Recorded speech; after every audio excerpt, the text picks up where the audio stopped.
guys, Jesse504 here, bringing you my APL Insurgents Week 7 game.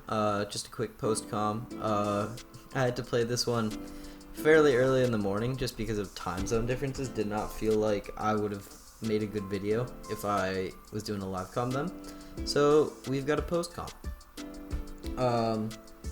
This week we faced Anna Bear, coach of the Singapore Fletchinders. They were 3-3, but they came in as a replacement. So I'm not sure how much of that was actually them. I believe that they were, prior to this battle, 1-0 or 2-0, but I'm not 100% sure.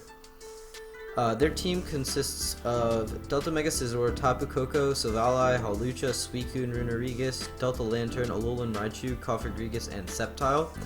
And this is like the first time, like I felt like I kind of had a tough matchup against Hideout, but this is the first time I felt like I had like a genuinely bad matchup, just because flying or fighting is really good against my defensive backbone, with it being super effective on Porygon 2 and Empoleon,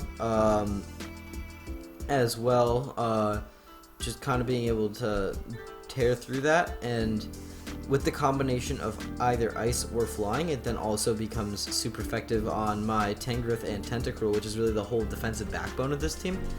So I had to really get creative. But just straight at team preview, as you're looking at it right now, there is no Hawlucha. The teams do consist of Cinderace, Mega Flygon, Delta Tangrowth, Delta Darmanitan, Delta Tentacruel, and Electivire, going up against Delta Lantern, Runerigus, Tapu Koko, Sceptile, Delta Mega Scizor, and Silvally. Yeah, but let's just get right into it. I knew I was rocking my sets out were Scarf Cinderace with Gunk Shot, Sucker Punch, Pyro Ball, and U-Turn.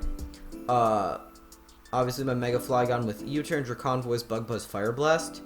I was Delta Tangrowth with Spikes, Rock Synthesis, Body Press. Delta Darm, Tangrowth was Yachi Berry. Delta Darm, which was banded with Sneak, Knock, U-Turn, and Drain Punch.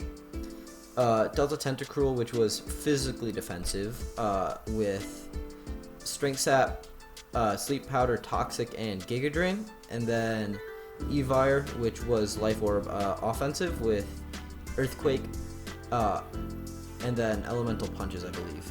Yeah, something like that. So let's just get right into it. At lead, I was leading a very free Tapu Koko, or not Tapu Koko, I was leading Cinderace, hoping for Tapu Koko, and we got that exact lead matchup. I just Gunk Shot straight away by Tapu Koko. That was like a very ideal turn one. Sceptile comes in and doesn't have a seed, so I was like, this is like a very massive lure. I knew it was a massive lure, but I figured the lure would have been like Scarf Earthquake. But it is, in fact, Sash Counter. I don't know why that wasn't going through my head. But whatever, what it was. So I just go into my Darm for like a very telegraphed sneak. And we just go for it. We take the Sceptile out, which is fine.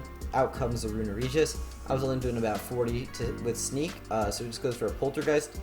We take less than half. With Black Sludge Recovery, we can eat. We go for a Giga Drain to keep ourselves healthy, as they revealed Bulldoze, which was an interesting bring. I'm not sure why it was there, but it's fine, maybe for the speed control. I just Giga Drain, it does absolutely nothing. They reveal Leftovers on their Lantern. They Wisp me. I had a very strong feeling that that Wisp was coming out. But if we look at my team, Mega Flygon could have came in.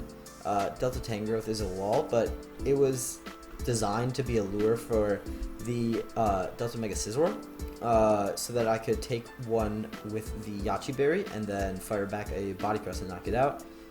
Darm is a physical attacker, Evire is a physical attacker, so that really only left this Tentacruel, because I just didn't have a naturally good way to touch that Lantern on my Flygon.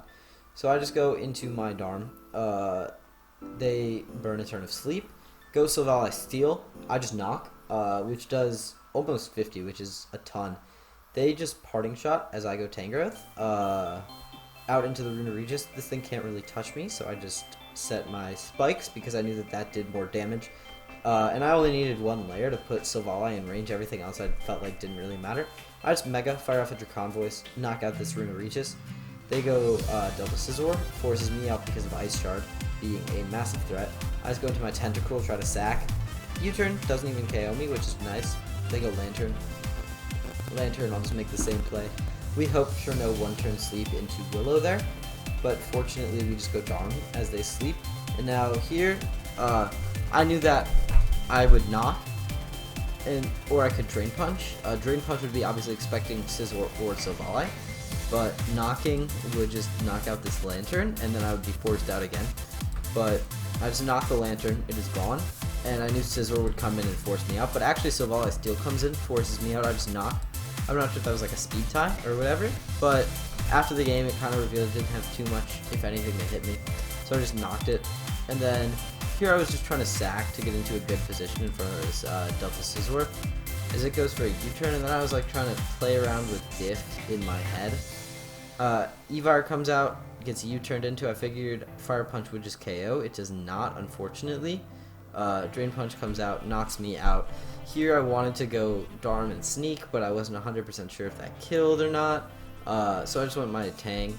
Barely gets tickled by the rocks. Ice Shard, we eat the Yachi Berry, and we finish it off with a Body Press for a nice 4-0 win. Yeah, that's going to keep us up top of the division for now. We are currently, I believe, 5-1 plus 21, something like that. So we just got to keep this momentum up.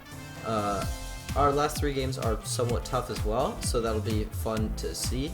Or not 5-1, we're 6-1 plus 21. But yeah, we just got these last games. I believe we're a lock for playoffs. Although there's always like a potential of something going wrong. But just like looking at the standings, there are currently that are inputted only 3 teams that beyond, or actually no, after this there would be like the worst we could do, I believe, is 10th. But just like looking at matchups, I think even that, the worst we could do is like we're making playoffs pretty much guaranteed. Week 10 we've got a new match dialed in, so stay tuned for that one. We got 2 weeks to play in between. So yeah, until next time, Jesse504 out. Peace.